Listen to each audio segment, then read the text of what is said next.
చిన్న చేపల్లారా, మీరెందుకు ప్రాణాల్ని వదిలేందుకు ముందుకొస్తున్నారు? నేను నా ఆకలిని పోగొట్టుకోవడానికి పెద్ద చేపలే నాకు అవసరం.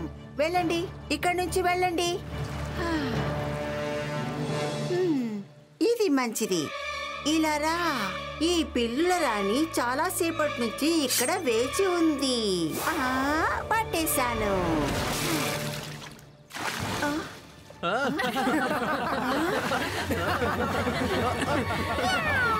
చైతాన్ పిల్లల్లారా, మీరు నా ఆహారాన్ని ఎగిరిపోయేలా చేశారు. నేను మీ అందరినీ శిక్షిస్తాను. మమ్మల్ని క్షమించండి దేవి. మీరు మా వేటకి వచ్చింది మాకసలు తెలియలేదు. నువ్వెందుకు నీ క్షమాపణ అడుగుతున్నావు? ఈ నది ఏమీ ఆవిడకి సొంతం కాదు కదా. ఆవిడ ఒంటరిగా వేటకొచ్చినందుకు మేమిక్కడ నియమాలు పాటించి స్నానం చేయడానికి వచ్చాం. ఎలాంటి తప్పు మేము చెయ్యలేదు. యువకుడా, నేను మీకు అవకాశం ఇస్తాను. ఇక్కడి నుంచి మీరు వెళ్ళండి. మేము వెళ్ళాం. ఈ నది అందరికీ సొంతమైంది.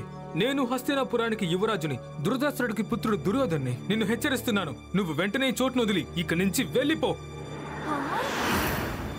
పొగరుపోతు యువకుడా, శిక్షని అనుభవించడానికి సిద్ధంగా ఉండు.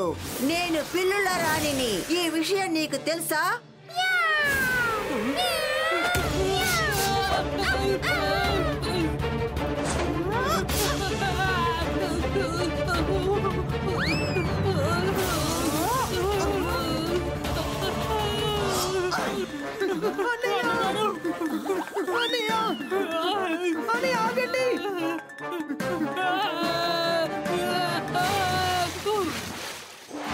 ఇంకెవరైనా ఏదైనా మాట్లాడాలనా? ఇప్పుడే చెప్పండి. దేవి, నా సహోదరుడు తరపున క్షమాపణలు అడుగుతున్నా. వాడు మీ దగ్గర తప్పుగా మాట్లాడేశాడు. నువ్వు నా దగ్గర క్షమాపడినంత మాత్రాన నా ఆహారం నాకు దక్కదు. నేను చాలా ఆకలితో రగిలిపోతున్నాను. నా ఆహారం చేప నాకు దక్కేంత వరకు నేను ప్రశాంతంగా ఉండను. దేవి, కృప కలిగి ఉన్న మీరు మా ఆశ్రమానికి రావాలి. కడుపు నిండా అన్నం పెడతాం. నేను ఆశ్రమానికి రావడానికి సిద్ధంగా ఉన్నాను. కానీ కడుపు నిండా భోజనం పెట్టకపోతే మీ అందరికీ శిక్ష లభిస్తుంది. పిల్లి రాణి, మా గురు ద్రోణాచార్యార్ ముఖ్యమైన పని మీద పక్క గ్రామానికి వెళ్లారు. నేను ఇప్పుడే విషయం చెప్పి వెంటనే రమ్మంటాను. అంత లోపల నందు అన్నయ్య మీకు భోజనం పెడతారు. ధన్యవాదాలు యువకుడా. వెళ్ళండి, గురుదేవుని తీసుకురండి.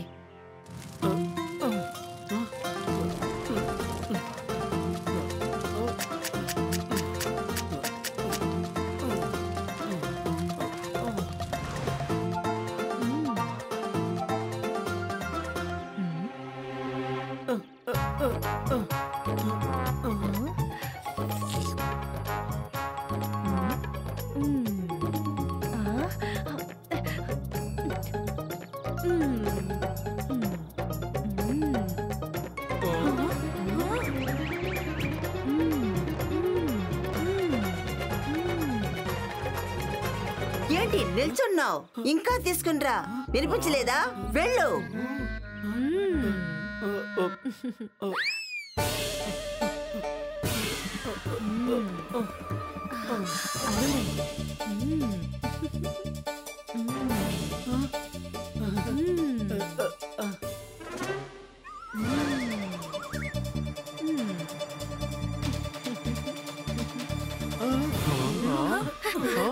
నందు అన్నయ్య, ఉన్న భోజనం మొత్తం తనకిచ్చేస్తే ఆ తర్వాత మాకు అసలు భోజనమే ఉండదు కదా.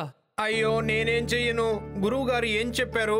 అతిథులు తృప్తి పడే వరకు వారికి భోజనాన్ని పెడుతూనే ఉండమని చెప్పారు కదా. ఆయన ఆజ్ఞని నేను శిరస వహిస్తూ ఉన్నాను. చూడ్డానికి అందంగా ఉండే ఆ పిల్లి యువరానికి ఉన్నది కడుపలేగా చెరువా? అర్జునుడన్నయ్య, మీరు బయటికి వెళ్లి తనతో చెప్పండి, నేను హస్తినాపురం యువరాజుని. మిమ్మల్ని ఆజ్ఞాపిస్తున్నాను. భోజనం తిన్నాక వెంటనే ఆశ్రమం నుంచి బయటికి వెళ్ళమని చెప్పండి. సరిగ్గా చెప్పావు. నేను ఇప్పుడే బయలుదేరి పిల్లి రాణికి ఆజ్ఞాపిస్తాను. ఇది నది కాదు, మా ఆశ్రమం అని. మేము చెప్పేదే ఆజ్ఞ అని. పిల్లి మహారాణి, మీకిక మించి భోజనం లభించదు. ఇదేమి మీరు అనుకుంటున్నట్టు నది కాదు, ఇది మా ఆశ్రమం. ఇక్కడ మా మాటే చెల్లుతోంది. నేను హస్తినాపురానికి యువరాజుని, దురదరాసుడికి పుత్రుడిని, దుర్యోధనుని. నేను మీకు ఆదేశాన్ని ఇస్తున్నాను. వెంటనే మా ఆశ్రమం నుంచి బయలుదేరండి. యువకుడా, దుర్యోధనుడా, నువ్వు త్వరగా కోపగించుకుంటున్నావు. ఇది ఏ అసలు మంచిది కాదు. కొంచెం వెనకాల చూడు. ఏం చూడాలి? వెనకలే ఉంది.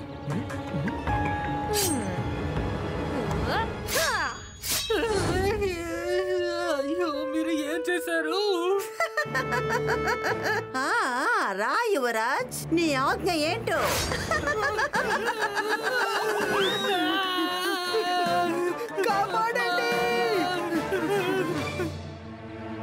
దేవి, మమ్మల్ని క్షమించండి. మా భోజనం వల్ల నందు అన్నయ్య మీ కడుపు నింపటానికి అన్ని ప్రయత్నాలు చేసేశాడు. మీకు తలొంచి అడుగుతున్నా, కోపగించుకోకండి. మీకోసం మేము చేపలు పట్టడానికి వెళ్తాం. మీరు చేపలు తినేంత వరకు మీ ఆకలి చల్లారదు. అది మాకు తెలుసు. చేప అదే చాలా బాగుంటుంది. ఎందుకంటే అది తింటేనే నాకు ఆకలి తగ్గుతుంది. వెళ్ళండి, త్వరగా వెళ్ళండి.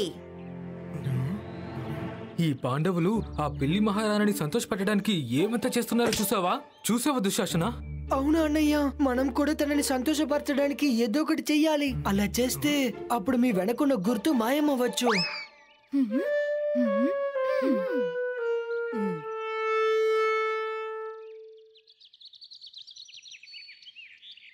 సహదేవా, అన్నయ్యని చేపలు పట్టడానికి వెళ్ళనివ్వు. మనం ఎలుకలు పట్టుకోవడానికి వెళ్దాం. పిల్లికి ఎలుకంటే చాలా ఇష్టం కదా. అవును, ఇక్కడున్న అన్ని ఎలుకలు చాలా రుచిగా ఉంటాయి. చేపలు పట్టడానికి ఎంత కష్టపడాల్సి వస్తుంది, కానీ ఎలుకల్ని పట్టుకొని ఒక సంచిలో వేయాలి, అంతే. మీరు ఎంత తెలివిగా ఆలోచించారు. చాలా తెలివైన వాడివే.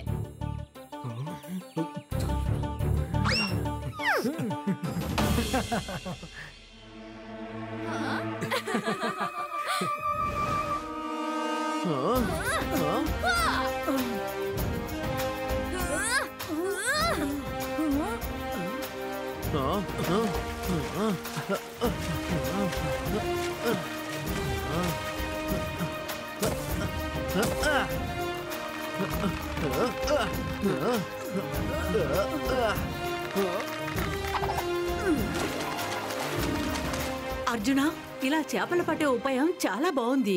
చాలా చేపల్ని పట్టగలిగాం. ఇప్పుడు పడవని ఇటువైపుగా తీసుకొనిరా. వాళ్ళతో పాటు అన్ని చేపల్ని ఇటువైపుగా తీసుకురా. సరే యుధిష్ఠిరన్నయ్య.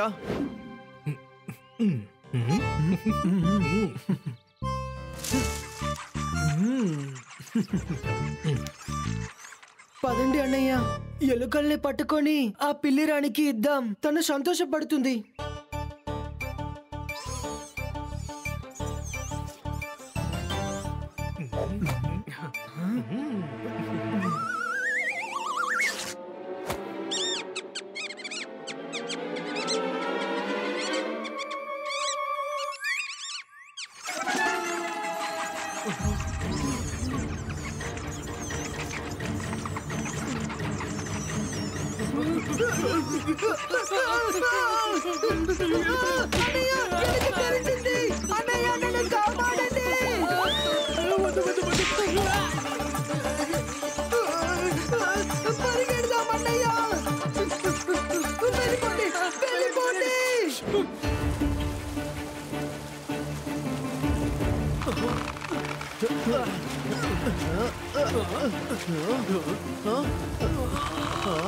అర్జున, వాళ్ళకి బరువు ఎక్కువతో వస్తుంది. ఇలాగే వెళ్తే మేము కింద పడిపోతాం. భీమా, వలని వదిలేయ్. వద్దు అన్నయ్య, మేము వలని వదిలేసామంటే మన పడ్డ కష్టమని వృధా అయిపోతుంది.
అద్భుతం, మిమ్మల్ని అభినందిస్తున్నాను. ఆహా, యువకుల్లారా, నా కోసం చాలా చేపలు తీసుకొచ్చారు. మీరు ఎంత మంచి పని చేశారు. ఆహా, ఎంత రుచిగా ఉంది.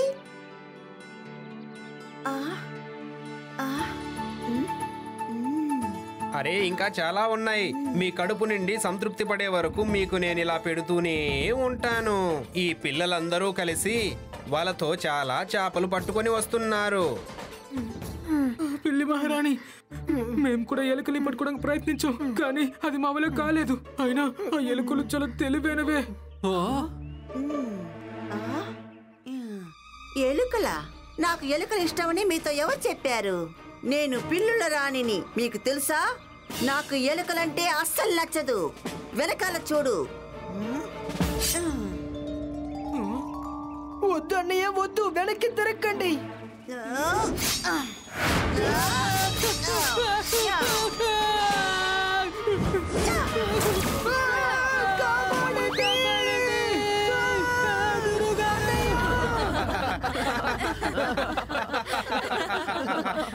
మార్చాల రాణి, నేను ఆశ్రమంలో లేను. మీకిక్కడ జరిగిన విషయాలన్నీ నాకు బాగా తెలుసు. మీ ఆకలి తీరిందా? గురువు గారు, నా కోపం, ఆకలి రెండూ తగ్గిపోయాయి. మీ ఆశ్రమం యొక్క యువకులు చాలా తెలివిగలవారు, సున్నితమైన హృదయం గలవారు. నేను చాలా ఇష్టపడి చేపల్ని నాకు ఆహారంగా ఇచ్చారు. అదీ కాకుండా నందు అన్నయ్య చేతిలో మంత్రం ఉంది. మీ అందరికీ కోటి ధన్యవాదాలు. కానీ ఒక్క శిష్యుడి మీద మాత్రమే నాకు కోపం. వాడు చాలా పొగరబోతువాడు. దుర్యోధన, ముందు వచ్చిన అతిథులను గౌరవించడం నేర్చుకో. ఇక్కడికొచ్చి నిలబడు, క్షమాపణ అడుగు. వద్దు, అక్కర్లేదు. చిన్నపిల్లలు తప్పు చేస్తారు కదా. క్షమార్పణ అడగొద్దు. కొంచెం వెనకాల తిరిగి చూడు.